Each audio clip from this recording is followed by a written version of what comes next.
We begin with the Daily Nation, and they go with the headline, "Will the courts save Gachagua?" Chief Justice has named a 3-judge bench to hear main case. Deputy President Rigathi Gachagua has filed 26 cases. This is in a bid to block the impeachment proceedings against him. Today, he hopes the courts will rule in his favor and stop the Senate trial scheduled for tomorrow and on Thursday. And it's a story that you can read on page 4 and page 5 and 7 as well, page 4 and 5. Because I also see how plans to reconcile President Ruto DP collapsed. Curse of the deputies, Rigathi Gachagua's dissent from the summit. It's a story that you can read on page 4, 5 and 7. And they're talking about the 26 petitions filed to block the DP ouster. The cases have been filed by Gachagua through his lawyers and other petitioners in various high court stations. The Senate has scheduled the impeachment trial of Gachagua for Wednesday and Thursday. The Senate is expected to conduct a trial on the 16th of October and 17th on the 11 charges brought against Gachagua after members of the National Assembly voted in large numbers to endorse his removal. On page 5, church plan to reconcile Ruto and DP was thrown off track, Sapit says. Man of the Cloth calls for lifestyle audit of all elected leaders, just like the one done for the deputy president. Anglican prelate cites Parliament's impeachment of Gachagua, urges the Senate to take a sober approach. Every time we plan to reach out to either of the two, their troops were always a step ahead with the feud. That is Jackson Ole Sapit, and you can read that story on page 5. And also the man with a sharp tongue, his tongue sharp and relentless is his motto, driving him through controversies and confrontations. Never one to shy away from a fight. For Gachagua, silence is not an option, and retreat is unthinkable. Gachagua's era was to seek to create a power base where Ruto had crowned himself the unchallenged kingpin. So you can read that story on page 7 inside the Daily Nation. I also see here Kericho's governor Mutai survives ouster bid. It's on page 6.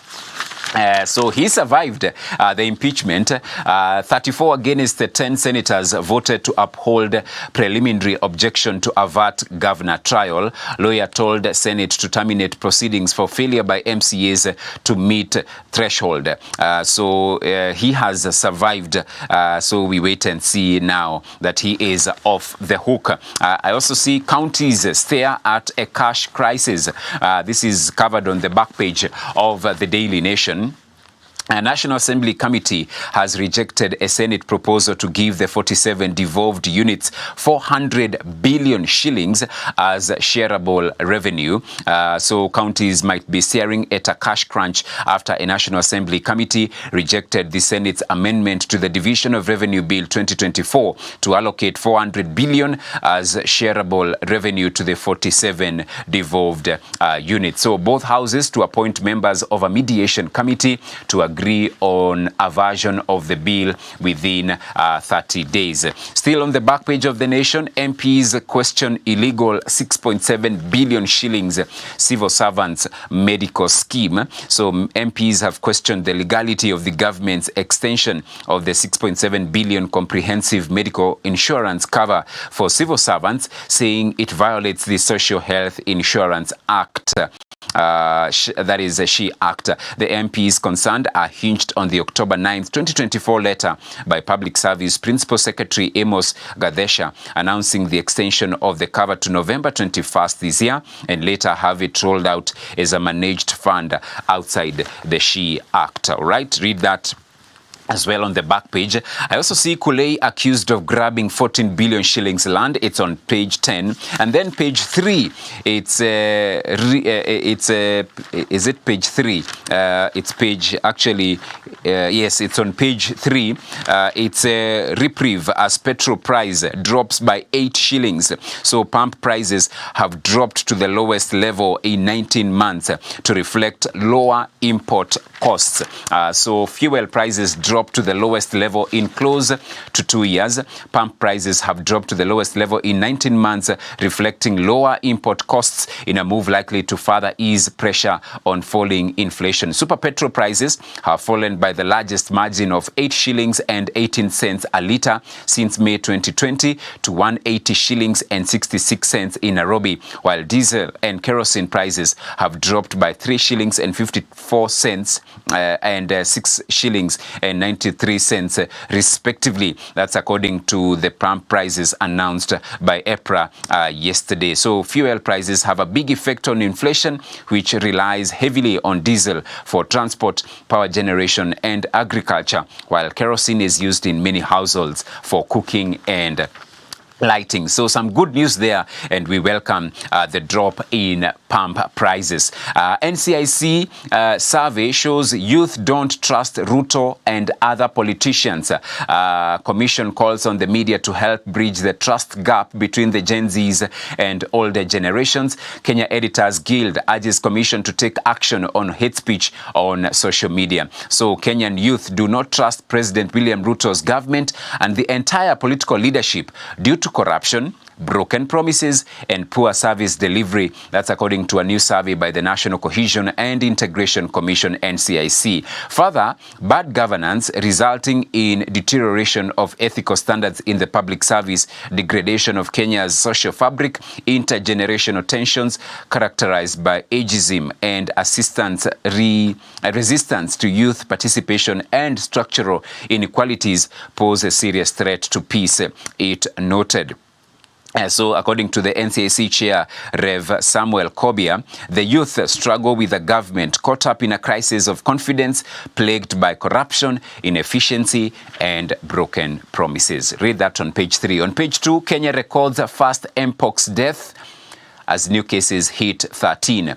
National Public Health Lab has received 238 samples, 13 positives and 225 negative. Close to 22,000 travelers have been screened at points of entry. You can read that story also on page number 2.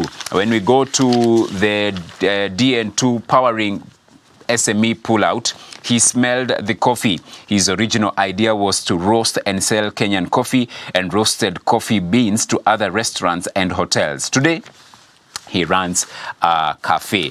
Get to read who that is and how they are able to do the same. On the county news, revival of research center, a boon for potato farmers. Financial and management woes led to collapse of the college, senior county official says. And the family of man shot dead by police officers demands justice. That is from the counties. And then looking at what is in the business section, CEOs cite global conflicts as notable business risks. CEOs asked to highlight factors they consider threats to their growth. They fear wars could dent supply of goods and raw materials, raise fuel and gas costs. Also see newcomer Starlink wins 0.5% of internet market share. Right? Read that. From the international news, UN sounds the alarm on spiraling refugee crisis. Governments are under pressure to get tougher on asylum seekers. An unprecedented 123 million people are displaced around the world, according to UNHCR. Read that from the international news segment. Economics Nobel Prize awarded to prosperity researchers. Read that as well on page number 24. And 36.4%, this is Safaricom's share of the internet market in Kenya as at the close of June this year, 36.4%. Right, we go to the sports pages, and Eliud Kipchoge rising to the challenge of failed Paris 2024 Olympics dream. You can read that. And Kenya's hopes of qualifying for 2025 AFCON hang in the balance after loss to Cameroon. So Kenya's loss to Cameroon in Group J match of the 2025 AFCON qualifiers leaves the team with a daunting task in qualifying for the Continental Showpiece. Yesterday, Stars went down 1-0 on the day and 5-1 on aggregate to Giants Cameroon in Uganda. And of course, yesterday again, Zimbabwe beat Namibia by 3-1. So Cameroon already, they now have qualified for the next round, and for Zimbabwe, they will just need a draw against Kenya to make it to the next round. For Kenya to make it, of course, they have to beat Zimbabwe away to stand a chance of making it to the next round. And then I see stakeholders warn of legal hurdles ahead of FKF polls.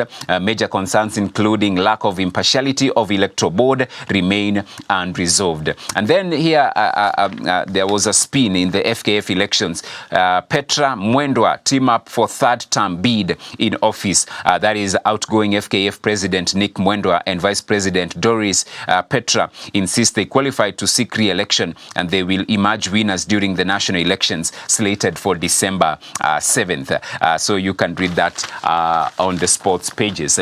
Let's look at the Standard. What are they going with? The same story of Gachagua, and they say race against time, and we have a picture there of the president and his now, should we say, estranged deputy checking their clocks.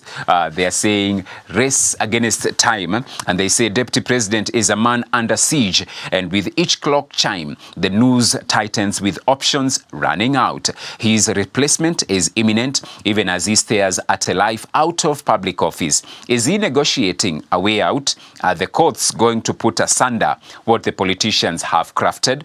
Who will take the hot seat if Rigathi Gachagua packs his bags? It's a story you can read on page 8 and 9. And we are having the timelines here. Today, the High Court is expected to pronounce itself on whether the process goes on or not. A 3-judge bench has also been picked to hear the cases. Wednesday, that is tomorrow, the Senate starts to listen to the case with the National Assembly prosecuting its impeachment.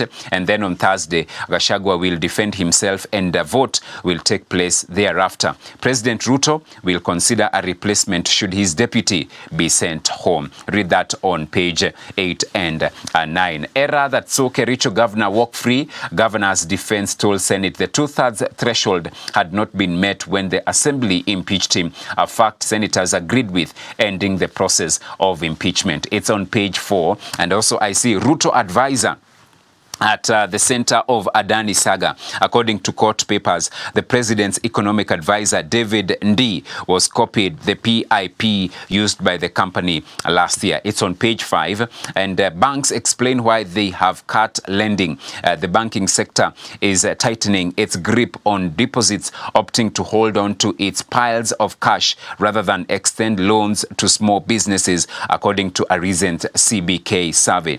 You can read that interesting story on page number 27. And then Ogiek's in a spin after court order on Mau. Ogiek elders have protested a recent decision by the court in Nakuru that ordered the settlement of people in 35,300 hectares of land in the eastern Mau. It's a story on page 2 as well. Then looking at other stories inside the Standard, facing Mount Kenya, Kalonzo stakes claim to mountain. And then there is an opinion here by Dennis Kabara, who is a management consultant, and he's saying the DP impeachment debate is a diversion. That is what he is arguing in his opinion article there. Then looking at some of the other stories here inside the Standard, looking at the county news, jinx of heading the money docket. Siaya County Finance Chief quits. The office has had more than 6 occupiers since the inception of devolution in 2013. Benedict Omolo has been at the helm since Governor James Orengo assumed office in 2022. I also see Mombasa CEC in blogger sodomy saga granted anticipatory bond. Hussein and Governor Nasir have recorded statements with the DCI on the case. 4 people have been charged with abduction, gang rape and assault of the blogger. You can read that as well ECDE transformation ignites learning passion. Many early childhood centers have suffered years of neglect. Kiambu Governor Kimani Wamatangi commissioned 109 modern centers. You can read that on page number 20. I also see for the Financial Standard revealed the forces behind fake cement trade. Investigations discover firsthand how unscrupulous traders are making a killing from selling unadulterated cement under the noses of genuine manufacturers, some of whom are also on the spot for cutting corners. Read that on that pull-out segment as well. All right, let's go to the world news. I see Harris, Trump seek advantage in deadlocked election battle. Without naming the former president, Harris called out those who had been spreading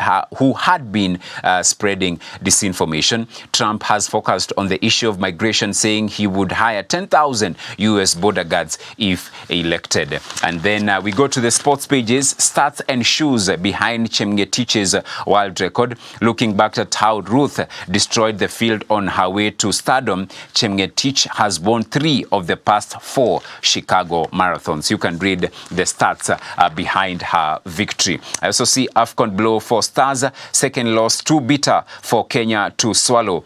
Wasteful Harambee Stars go down to Cameroon again. AFCON fate doubtful. Stars must defeat Zimbabwe and Namibia to stand a chance of qualifying. And FIFA to open global dialogue on transfer system, where there is excitement ahead of Chepsaita cross-country meet. Down but not out. Djokovic says he still plans to compete and play next season. It was Djokovic's 3rd defeat in his last 4 clashes against Sinner. That is on page 45 in the Standard. Quickly, the Business Daily. KRA eyes crypto exchange TechLink to nail tax cheats. Strategy to nab tax dodgers in the secretive market. Platform attractive to fraud and money laundering deals. I also see Ketraco to disclose Adani tariffs in 95 billion shillings power deals. I also see prime Nairobi warehouses rent jump 5% on demand, and Kenya gets relief on borrowing costs after IMF policy review, and JP Morgan opens Kenya office after 12-year wait. And then today's quote is by Mike Eldon. Rao takes us from his origins through his education and his legal life to the community projects that now occupy his time. It's on page 9. So you can read that and much more. A lot being covered as well. So let's continue to read so that also we know how, as believers, we can pray for our nation, Kenya. Right about now, we take a short break, and this is to pave way for the video of the day. See you in a short while.